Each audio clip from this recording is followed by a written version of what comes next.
Changing the language in the Google Meet app is a straightforward process. Follow these steps to adjust the language settings to your preference. Step 1. Open the Google Meet app. Launch the Google Meet app on your device.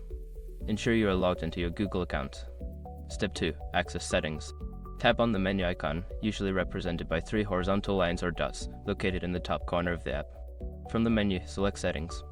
Step 3. Find language options. In the Settings menu, look for the Language or App Language option. This section allows you to view and change the language settings.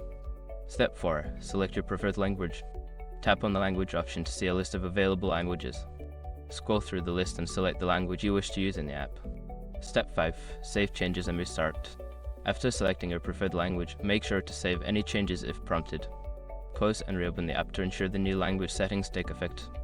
By following these steps, you can easily change the language in the Google Meet app. Enjoy your meetings in your preferred language.